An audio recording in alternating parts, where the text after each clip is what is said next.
around here, people are depressed. They don't smile anymore.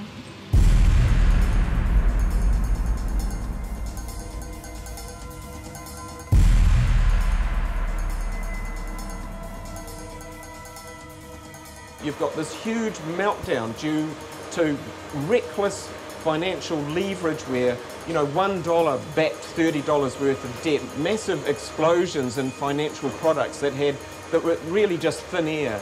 And that has started to spill onto the real economy. Well, we already know for a lot of workers that the overtime has been taken off. Employers are already asking workers to change rosters and change shifts. We've seen workers being made redundant already. I think a lot of people are going to suffer. There's going to be a lot of broken hearts and broken households. We don't know if it will be as bad as the Great Depression. To be honest, it's, as far as I can remember, it's the worst problem in my lifetime. It's not just happening in New Zealand, it's happening throughout the world. And literally there are hundreds and thousands, if not millions of people being laid off each month. Too much debt is what has happened. We've got some of the biggest banks in the world are insolvent, for goodness sake. So, you know, this is quite a heavy blow, more severe than anything else you and I have experienced in our working lives. So I get a bit upset when I hear New Zealanders being complacent about the economic downturn and that, you know, it's sad that it's affected the rest of the world and not us. You know, just stay posted. It's coming in now.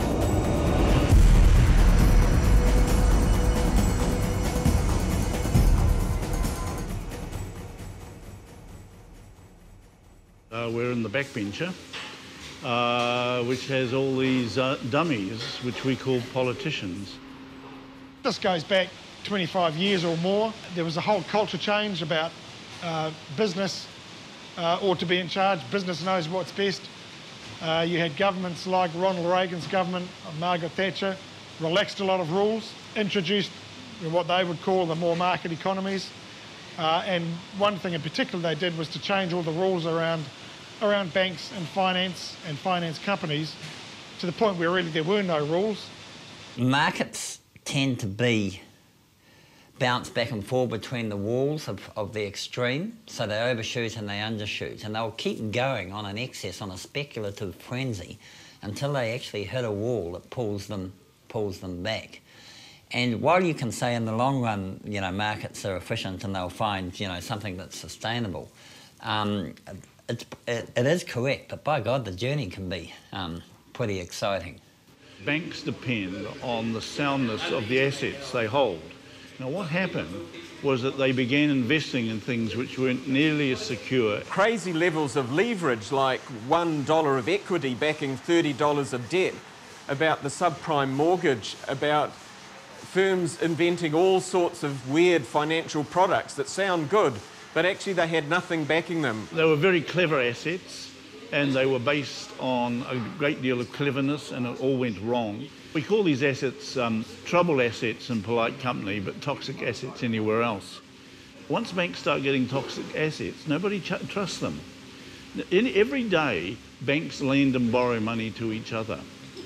But at the moment, would you lend to a bank which might have large quantities of toxic assets, whose toxic assets may exceed the actual, what we call the equity, the security in the bank?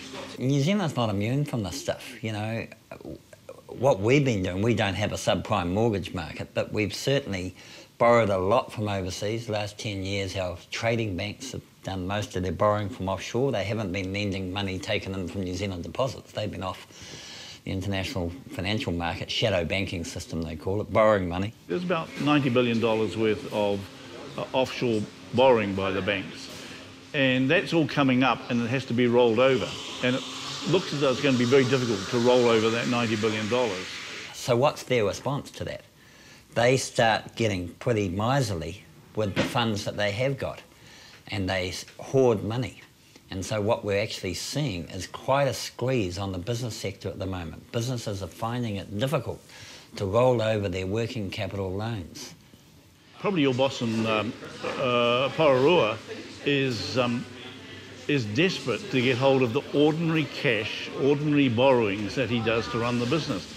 He's having trouble getting bank credit, so he runs down the inventory. And what does that mean for you? What it means is that your production has to be cut back because they're selling out of inventory, out of stock, rather than out of production. So I think what the fault here has been, I know what the fault's been in this particular case, and it has been that the central banks of the world have been absolutely negligent in allowing the debt ratios to get to where they are and the quality of the lending to deteriorate to the extent it has. And nowhere is that more obvious than in New Zealand, where we've been borrowing like buggery overseas, all to go into the one asset class. We've been borrowing money to buy bloody and build houses. I mean, go for a drive through the Wairarapa or the north of Auckland or, you know, north of Invercargill, if you like. Have a look at the mansions down the road. It's unbelievable. You know, living like lords on, you know, bare incomes. Well, it's over. You're in denial, aren't you? You think, oh no, my house will come right, so I'll just ignore it. So is the rest of the country, so you're not alone. This is the day of reckoning. We will go back to the sort of debt ratios we had before the 1980s began. So, for example, it will become normal to have a 30% deposit on your house.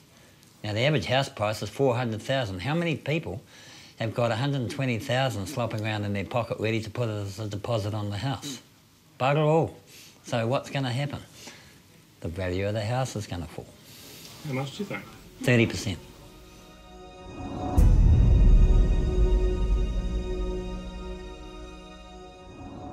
People have taken on a lot of debt in that process, so a lot of families have got debt up to the eyeballs as house prices have gone up. And if households don't spend, and if it's harder for us to sell our products and services offshore, then those are the markets that our goods and services go into. If they're in trouble, then unfortunately it winds all the way back to workers and the goods and services they produce. When we see what's happening overseas, we know that there's a lot less exports leaving New Zealand because their overseas customers aren't picking up the goods.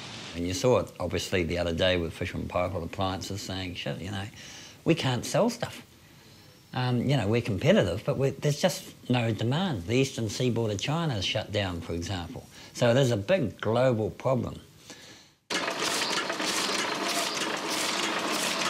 I've been here for about 8 years now, and I've never seen it so quiet. It used to be, we used to have overtime almost every night, every weekend. Now we've got people taking days off during the week. There's just not enough work to keep them here. So, yeah. How long? You know, New Zealand went into a recession last year.